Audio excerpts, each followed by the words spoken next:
Hello, everybody. It's Boxing Bros UK. This is my co-host Andrew, the Boxing Brain. Hello, guys. I hope you're loving the little intro music we've got now. I'm loving it. It brings back memories. Oh, nostalgia. Yeah. Do you know what? I think one day let's do a video on the Big Fight Live. I think we should do that. Why not? It was a wicked show for the UK people. It was a wicked show. But anyway, we digress. Today we're just going to do a video. It's mainly about AJ and Joshua Buatsi, but just start talking a little bit about how now we're doing, even though it's a Saudi card, it's in the UK, and what's happening is in the UK. Fights at the press conferences, before the press conferences, in the studios, up the gloves are off. We're just fucking. No one's behaving. Everyone's kicking off. It's talking like Buatsi, who's not even aggressive in the ring half the time. He's getting older Willie Hutchinson round the neck. Like, what's going on? What's going on? I do think though, they think, right, we're back in England. We don't like. I do think in Saudi Arabia, because of how the country is, like people get it wrong. They think because it's like a Muslim country or whatever, like everyone's dead shit. No, it's relaxed and peaceful, and they don't want people to not be. So they come back to England. It's like, hey, fuck you, cunt, fuck you. Everyone's fucking being on peaceful like a lager house. Yeah.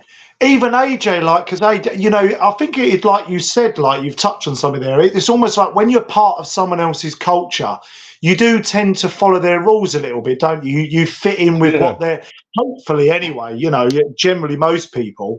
But even AJ, like AJ's come back and he's just kicking off, having a go at Carl Froch, calling him a prick, kicking off the Dubois, smashing a chair around his head or saying he's going to. Oh, what's going on? It's nuts. So first incident. Right. I know. I'm going to put the link in the description in case anyone hasn't seen this. So basically, it's in a studio somewhere, and all you can hear is Buatsi going, "The cameras aren't rolling now. The cameras aren't rolling now. So fucking stop talking your shit." So basically, Willie Hutchinson has been winding him up, and Buatsi's probably had enough and been like, right, the cameras are off now. You don't need to sell the fight. There's no cameras.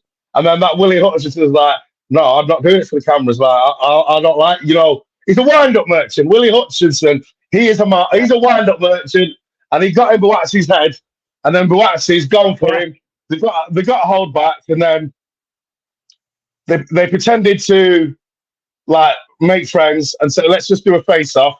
But in Buatsi's defense, Willie Hutchinson, when they're doing the face-off for this picture for something, Willie Hutchinson, he put his head right against Buatsi's head, like head to head, touching him, like pushing his head against him. So in Buatsi, instead of playing the head game, where you're pushing each other's head at each other, looking each other in the eyes, he's gone, right, I've had enough. And he's just snapped and grabbed him by the throat and started strangling him. I was quite shocked because Buatsi's normally so composed.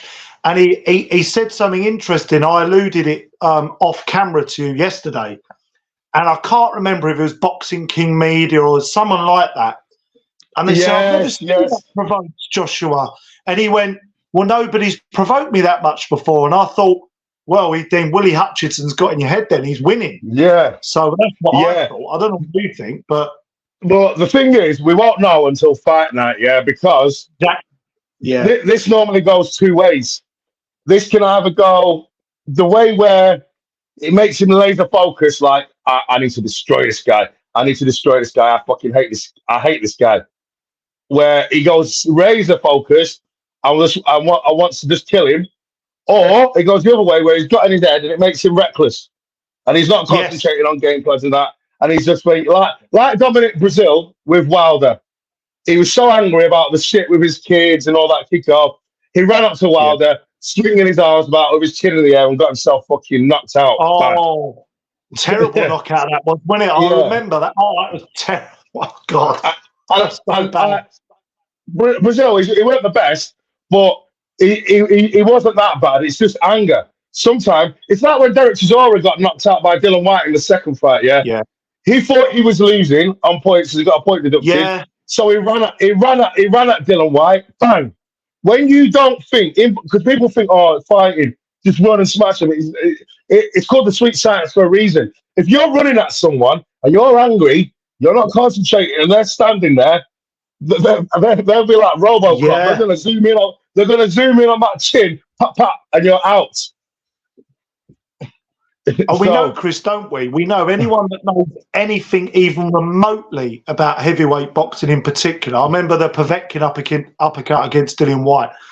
If you leave yourself open in the 240-pound division and up, or 220-pound and up, any guy over 16 stone that catches you flush because you're not thinking, you're falling over your feet, you're off balance, it's game over. Game over. 100%. 100%. You know, and that's just it. So I hope it makes him laser focused, and I hope it makes him a little bit more vicious and let his hands go a little bit more. I hope we see a different. It's made, to be fair, Willie Hutchinson, BUATSI owes Willie Hutchinson because he's just sold this fight even more. Well, I think Willie Hutchinson's a breath of fresh air. I really do, because if he can, and obviously we're speculating, but if he can be the one that gets Joshua BUATSI to finally let his hands go and show a bit of killer instinct we didn't think he had, this could be a real fire. This could be the fight of the night and a real firefight, Chris. Like, it could be a barnstormer. 100%. I hope it is. 100%. Remember the preview we were saying, oh, BUATSI's too shy, he's too timid, he's too humble. Yeah. And he just lost his shit. He absolutely lost his shit. And I like to see this. Proper grabbed. I mean, it weren't like I was looking at. I was thinking, but he. I watched it a few times. He both hands on his throat, and he threw him on the ground. That Willie Hutchinson was on his arse because you see him jumping up, scrambling around, trying to get back at him like a little, like it looked like Scrappy Doo with Dorman holding him. Like, come on, son, calm down.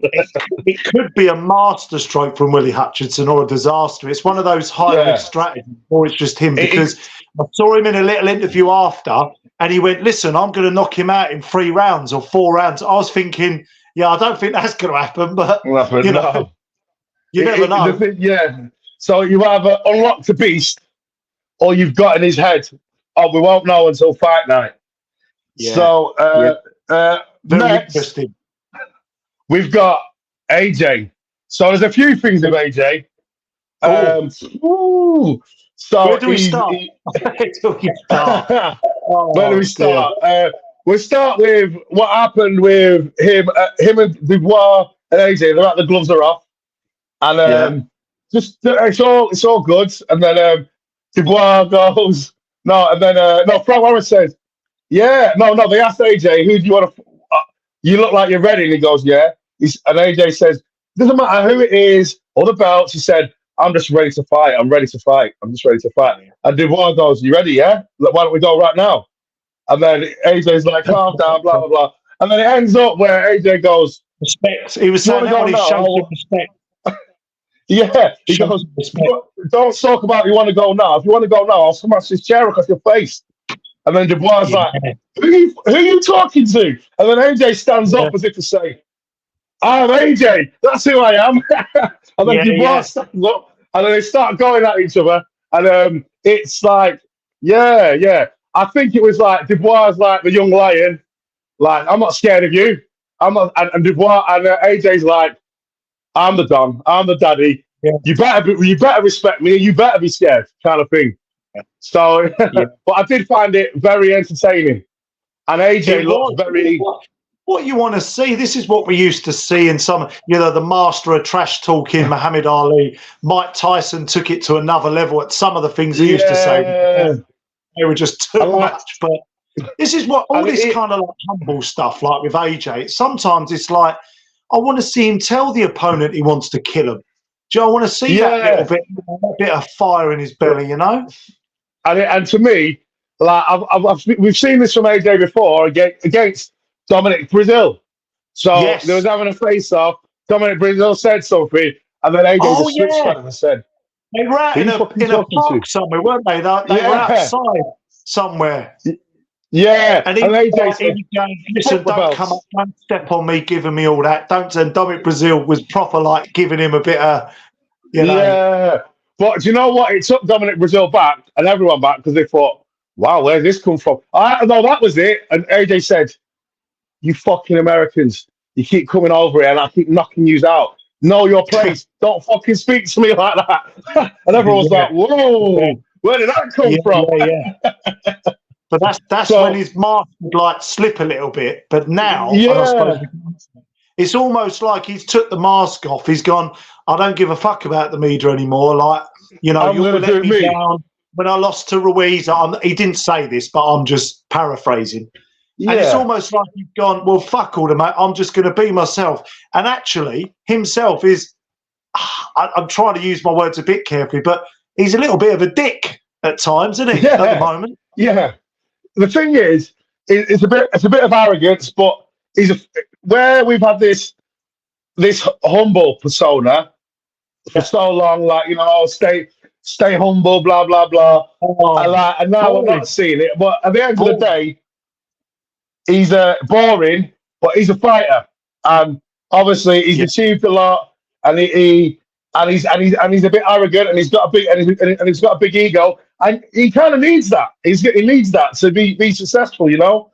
Because regardless, even Klitschko, the perfect gentleman of gentlemen, Yeah. he never really snapped in press conferences. He was an egotistical, fucking arrogant maniac himself, but he just hid it well. It only came out in certain things. I think I remember it because Vladimir Klitschko's got a degree in psychology, but it's almost like maybe it hindered him because he was like too much like keeping his mindset, you know. Yeah, he never showed his Sometimes emotions. yeah, because we saw that with AJ's career, didn't we, for a little while when people were kind of digging him out and saying, oh, he's maybe not what we thought he was and all the rest of it. And he just seemed to be really tentative in the ring, like not letting his hands go and looked hesitant, which wasn't the AJ we'd seen previous. So I think he's got a bit of a balance now, isn't he? Which is I'll put it this way. So, like, say we'll get on to I'll sum up at the end. So the Froch beef, the Carl Froch beef. Yeah. So AJ played a word association game in an interview. They said, right, they asked him loads of questions, and he's got to say the first thing that comes to his head. And one of them said Carl Froch, and he went prick. So then later on, Carl Froch has messaged AJ saying, who the fuck are you calling a prick? And AJ's gone, you. I don't like you. And he's gone, why don't you like me? He said, you talk too much. And then they're going back and forth, blah, blah, blah, bitching at each other. Froch is saying about ripping about Ruiz. And AJ's saying, yeah, I pissed all over your Wembley record. I've earned more money than you've ever earned in your life. You know, all that kind of shit. I'm paraphrasing. So, and I do think AJ's got a right to be, because I know Carl Froch says, I'm just giving my opinion. If you go on his YouTube channel, there are a lot of videos where big titles, AJ is mentally weak. AJ has to beat Ngannou. Like it's always a negative. It's never, yeah, I think AJ is going to beat Ngannou. It's always, well, he is mentally weak. This and like they're all like, he's always like, it seems like he's picking at him. And a reason for this is, I believe, is Carl Froch loves Rob McCracken. Yeah, he loves him like, and they had a great he hates the fact. Yeah, and when AJ left Rob McCracken, he wasn't disrespectful, but I thought, but he just needed a change. And Rob McCracken suited Carl Froch for his whole career, but even before he lost to Ruiz, I was begging that AJ needs to get a new trainer because he's an intelligent man and he's an overthinker. So he can't think on his feet in the ring. He needs someone to tell him exactly what to do. And Rob McCracken just weren't the right fit for him. He wasn't going to get him any further. So he did need a new coach. And Carl Froch just didn't like it. And I think AJ said, I needed him devoted completely to me and he's still part of TV. And Froch said, well, it always worked for me. He was just loyal to his friend. Just like Frank Smith's loyal to AJ. When someone asked Frank Smith today about what he thought about the beef, he said, yeah, I think Carl Froch is a prick. He is out of order because he's AJ's mate, just like Froch is Rob McCracken's mate. So he's having a dig at AJ. because he thinks he was disloyal to his mate. So it's half of one, two of the other, really, kind of thing. Do you know what I mean? It's a strange one how the relationships broke down, though, because I know they were kind of at the Olympic camps together, weren't they? You know, with McCracken, and they were in the, you know, there's a lot of photos of them together. And I watched the Froch fighting video this morning before I went out, and he did sort of say that, you know, I don't know, I've not really got an issue with him, whether he has or not, I don't know, and he knows that. But it almost seems like, and you touched on it a minute ago, that ever since he got rid of McCracken in sort of weird circumstances, I don't know whether Froch resents AJ because of that, and now he's sort of in his videos digging him out a bit. I don't know if that's what's changed the relationship or what. Well, I don't know. I do think so. It's part of it, because basically behind closed doors, when he lost to Ruiz, the advice from Rob McCracken was shit. And it wasn't. AJ never said it. AJ never said it was shit. He never said that, because despite all this shit that's coming out, I think he is a humble guy, like respectful. He's not that kind of person that he's going to say anything like that about Rob McCracken, because he did do a lot for him. Everybody else was blaming him, but behind closed doors, I think Carl Froch, I'm not going to say too much about it, but AJ's attitude in training and with Rob, it weren't right or something, but he didn't want to go into it, obviously. So I think AJ behind closed doors has blamed Rob McCracken for it, but just said we won't make it public. Do you remember, Chris? And you might be able to correct me on this, but I remember in that Ruiz fight, right? AJ was struggling mentally, and he went back to the corner, and he said, and AJ said it was really weird to see a fighter do this. I've not really seen this for a while, and he said to Rob McCracken, "What do I do? I don't know what to do. What's going on?" or something like that. He said, I don't know what do I do? Yeah. And I was thinking, this is a world title fight. You're asking your trainer, because we know that we've been watching boxing between us for about 60 years, right? Yeah. You are going to have no stone will be left unturned. If this happens, you know, we're going to do this. If this happens, we got plan B, plan C. And he was asking his trainer, what do I do? Like, it was a bit bizarre. Like, the whole thing. Yeah. Just that whole fight in general was bizarre. Yeah, that's it. But apparently, when he's retired, we'll know what happened that night. I believe he had concussion. Oh, okay. And he was kind of forced. Apparently, that's the rumour, that something was wrong with him and he shouldn't have been fighting. But it's never going to come out, because you mean, AJ will know. Health-wise, there was something physically that wasn't right. Yeah, apparently, he got a concussion in sparring, apparently, and he wasn't fully right. But they just thought Ruiz, and they thought Ruiz was just a little fat shit, and AJ will just knock him out anyway. Easy work, and he's not easy work. Obviously. Well, but you know what? Fair play to AJ. Because Fury and Wilder want to take a leaf out of that book, because when they both had their defeats, they were coming up with every excuse under the sun. Despite the training spike in my wall, my costume was too heavy. Fair play to AJ for going, do you know what? I'm not releasing it. But that's the rumour. It's not definite. But in the messages between Carl Froch and AJ, when Froch was ripping him for losing to Ruiz, AJ said, there was reasons why I lost that fight, and everyone will find out what, something alluding to that. Yeah. But he said something about it. Yeah. So it was a medical reason. He said it in a message. Ever since you lost to the little fat Mexican, you ain't been right. And I was like, why is he saying? And then AJ said back about something. There was a reason, and everyone could lose one day or something like that. But there was a reason why. But he didn't say in the text, but he just said there was a reason. So we will find out in the future. So they're having this, and I just think, obviously, AJ, he's not the humble guy that everyone thought he was. He was doing it. It was a fake persona. He's a bit arrogant. He's a bit egotistical, but he's being himself, and I do like that now, because I think don't be fake, because you've got stay humble. Doesn't say anything, crosswords to anyone, or you've got the new AJ, the landlord, who, if you disrespect him, he wants to smash a chair in your face, and if you start fucking trying to take the piss out of him, like Froch was, Froch was taking the piss out of him. Well, I'm at a last, but I've earned more money than you, so fuck you. Like, he's gonna have it, because I don't think it was him being like not on humble. It's just like, well, I'll just take the piss. You're taking the piss out of me. I'll say, it's like kids in the playground. Oh, I'll say something about your mum, or I'll say something about your shoes, and he'll say, do you know what I mean?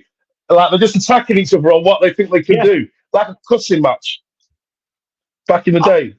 I think my take on it is similar. Is that okay? It's maybe like, we know he's been a kind of huge ambassador for the sport. He's kind of brought a lot of casuals into the game. He's done a lot for the sport, and I understand the PR persona has been built up, and now the real him starting to come through. And yeah, there's some parts of it I don't like too much. Some of he gets involved in politics and on social media. But what I would say is, as a fighter, and in terms of what works for him, I think he's got the perfect combination now. And what I mean by that is, he's got the analysis and the coach that he's always wanted. I think it's a great combination, which levels him out, gives him that thinking and all the plans that he wants.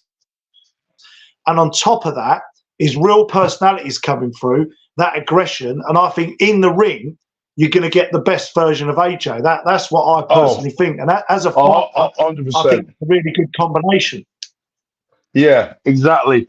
And even to be, I do think Froch does pick on him a little bit indirectly, because like just jealous. And there might be a little bit of jealousy there, because obviously AJ's beat his records, and AJ's earned more money than him. More money.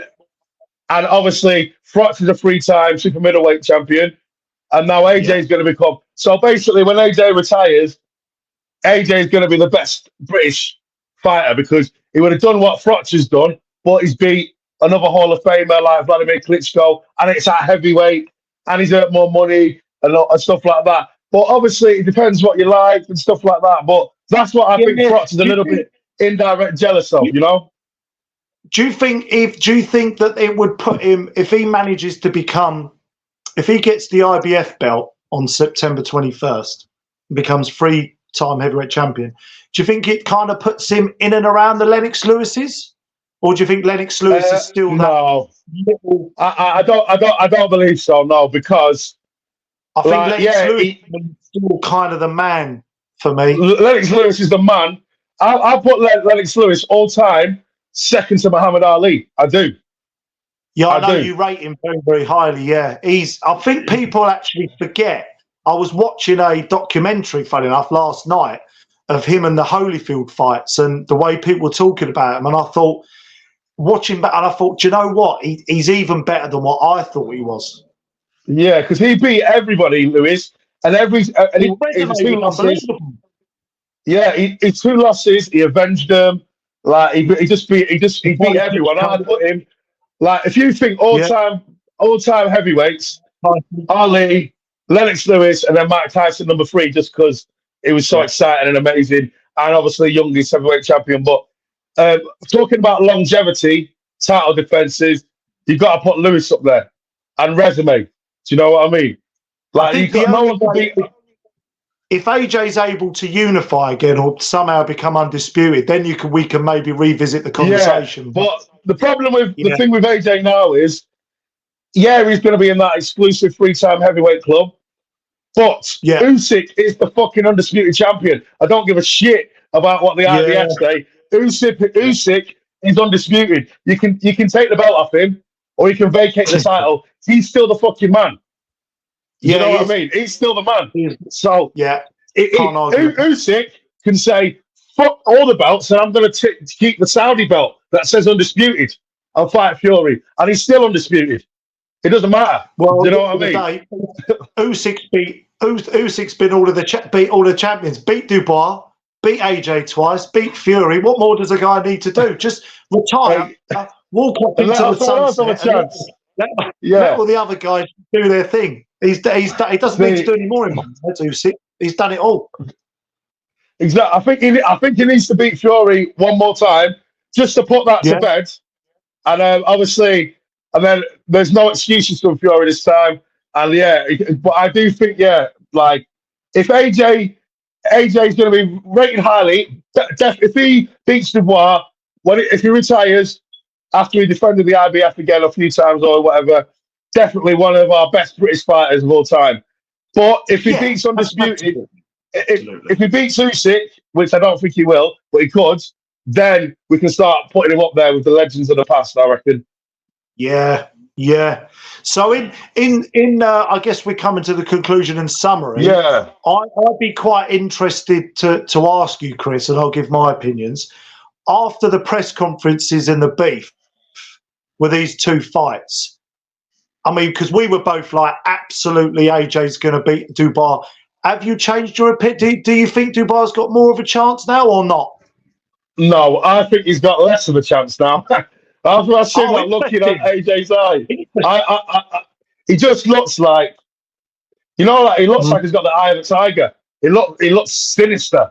Like he's got the demon headmaster eyes. Like he looks like he's looking at Dubois, like licking his lips, like I'm gonna fucking kill you, you cunt, you cheeky. Who are you talking to? I'm gonna fucking kill you. Wait till I get you in that ring. Yeah, he looks AJ looks like. Yeah, he's looking at it like I'm gonna fucking murder you. Yeah, that. So to me, I like when it's like. I mean, I think Dubois trying to do the same thing.